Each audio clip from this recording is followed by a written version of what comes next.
Agora você vai conhecer um indicador que mensura a atividade econômica e serve como um termômetro para sabermos se a economia está indo bem ou mal. É o PIB, Produto Interno Bruto. Já anota que o conceito do PIB é muito importante. Olha só, o Produto Interno Bruto PIB é a soma de todos os bens e serviços finais em termos monetários e a valor de mercado, produzidos em uma determinada região durante um certo período de tempo, calculado pelo método do valor agregado. Então vamos por partes aqui na explicação do que é o PIB realmente.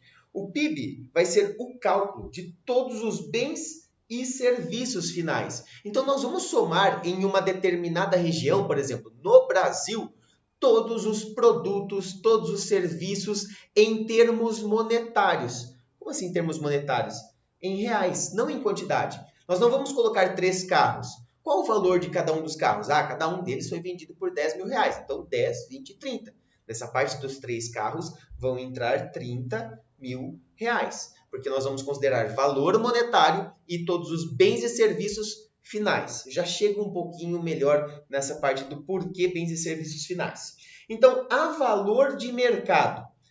Pensa nesse carro, tá? Então, a montadora fez a montagem de vários veículos e ela acha que cada carro pode ser vendido por 30 mil reais. Mas ela acha que pode ser vendido. Por quanto realmente foi vendido esse carro?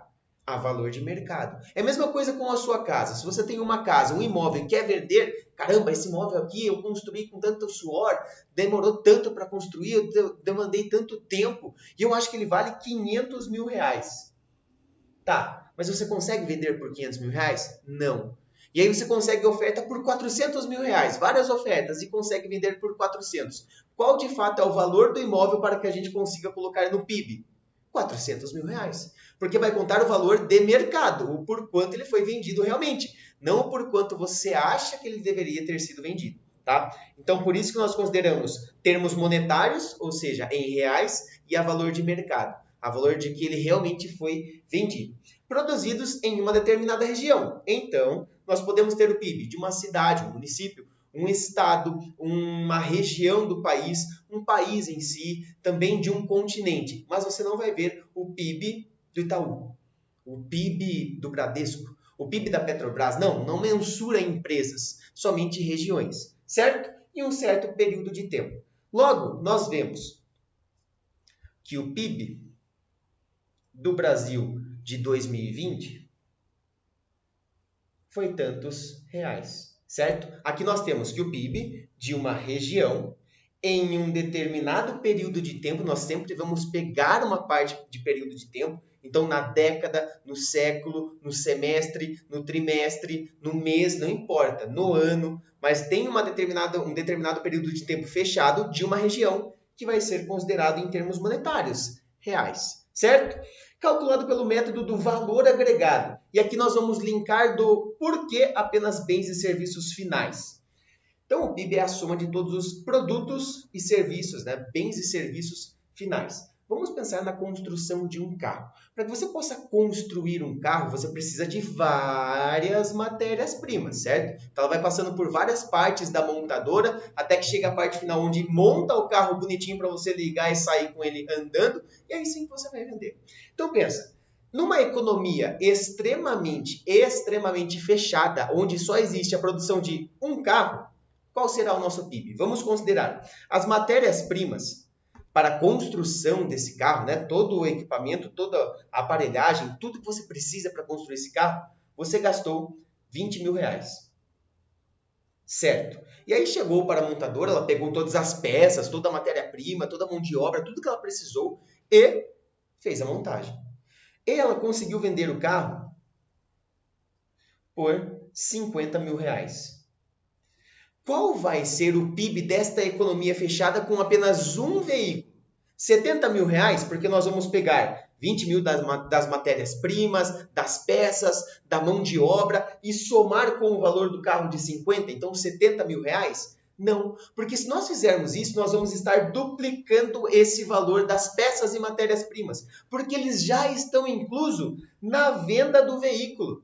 Na venda final do veículo, você já inclui todo o gasto adicional.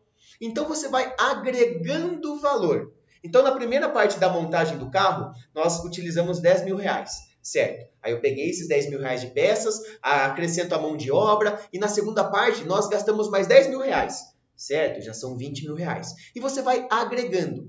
No final, quando você tem um carro bonitinho, montado, se você gastou, por exemplo, R$ 40.000 e está vendendo por 50 mil, ó, que maravilha, você tem R$ 10.000 de lucro pagando todas as despesas. Esses R$ 50.000 já está incluso aqui os R$ 40.000 de todo o custo da produção, de toda a passagem da montadora. Então, você vai considerar somente os R$ 50.000 nesse caso, tá? Por isso que nós utilizamos bens e serviços finais, que é a mesma coisa de dizer que é calculado pelo método do valor agregado. Anota aí, porque exclui a duplicação de valores. Certo? Ponto importantíssimo para o PIB também. Aí nós temos algumas formas de mensurar o PIB, tá? O PIB ele pode ser visto pela ótica da oferta ou pela ótica da demanda. Nesse caso, nós vamos olhar o PIB pela ótica da demanda, de quem compra, de quem consome, tá? O PIB, na verdade, ele é o consumo das famílias, mais os investimentos privados, mais os gastos governamentais, mais as exportações menos importações, que no caso dá exportações líquidas. E aí nós podemos ver na prova de 3 maneiras. Essas 3 maneiras, essas 3 formulazinhas aqui, são exatamente a mesma coisa, sem tirar nem pôr. Só estão escritas de formas diferentes no final. Então, olha só, PIB, onde C é o consumo das famílias. Então, o consumo da população, o quanto a população está consumindo ou deixando de consumir, impacta diretamente o PIB, certo? Investimento privado. Então, todo investimento das empresas também está dentro do PIB. Porque se uma empresa privada faz algum investimento, ela está gerando renda. Gerando renda, ela gera consumo. Gerando consumo, ela tem o dinheiro novamente para fazer o investimento e fazer toda a economia girar. Investimento privado também entra nessa conta. O G é representado pelos gastos governamentais, que é a mesma coisa. O governo ele tem uma base que ele pode gastar por ano. Então é definido isso anualmente, certo? Mas isso a gente não vai adentrar agora. Sabendo que o governo gasta, para onde vai esse dinheiro? Então o governo ele pode fazer várias obras de infraestrutura, melhorando as rodovias. Para fazer tudo isso ele precisa do quê? De matéria-prima e de mão de obra. E ele paga isso como? Em dinheiro.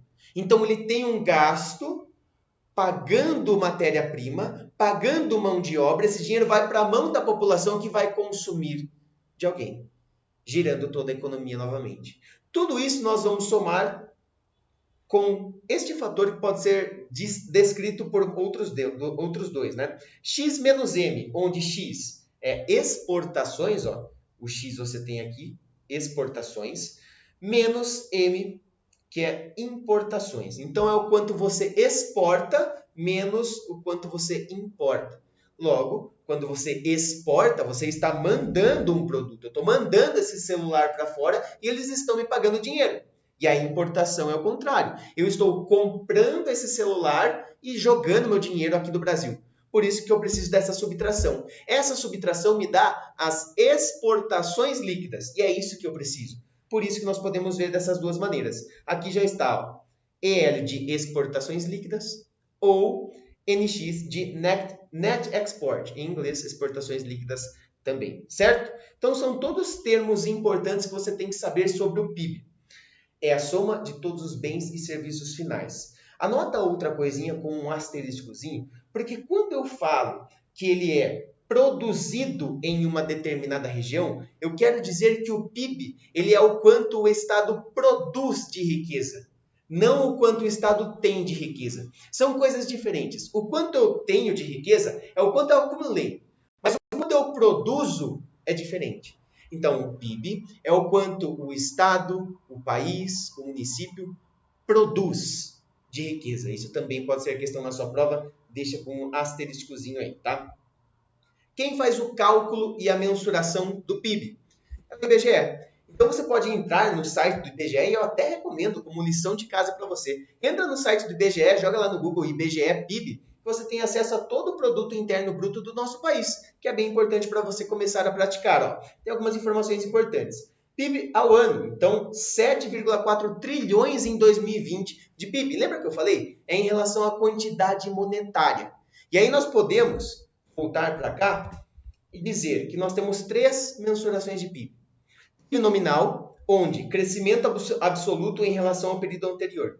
Nesta parte aqui, do IBGE, quando eu falo PIB ao ano 7,4 trilhões, eu estou falando PIB de 2020, de uma determinada região, de um determinado período de tempo. Se eu comparar o PIB de 2020 com o PIB de 2019, logo eu tenho PIB nominal. Eu estou vendo a possibilidade do crescimento ou decrescimento do PIB com relação ao período anterior. PIB nominal. O PIB real é se eu pegar esses 7,4 trilhões e descontar a inflação do mesmo período, de 2020. Até porque a inflação, ela corrói o poder de compra. Então, você vai ter o PIB real. Desconta-se a inflação a fim de verificar se houve um crescimento real. Tá, o PIB teve uma produção de 7,4 trilhões em 2020. Se a gente comparar com 2019, pode ser que tenha um aumento, mas esse aumento é real? Se eu descontar a inflação, ainda assim nós temos esse aumento, esse crescimento, é importantíssimo também. E por fim, nós temos aqui o PIB per capita. Valor do PIB dividido pela quantidade de pessoas da região. Então, nesse caso aqui, nós temos o PIB per capita de 2018. 33.593,82. Nós pegamos o PIB de 2018, que é mensurado em reais, em valores monetários, e dividimos pela quantidade de pessoas no país nesse período. Certo? Assim você tem todas as informações sobre um importantíssimo indicador que você pode ver desse país, do Brasil, dos Estados Unidos, pode fazer a comparação entre países, entre estados. Inclusive aqui você já tem o PIB de cada um dos estados, né? É muito legal a comparação e você pode fazer isso para várias mensurações da parte da nossa economia. Certo? E por aqui, aguardo você na próxima aula.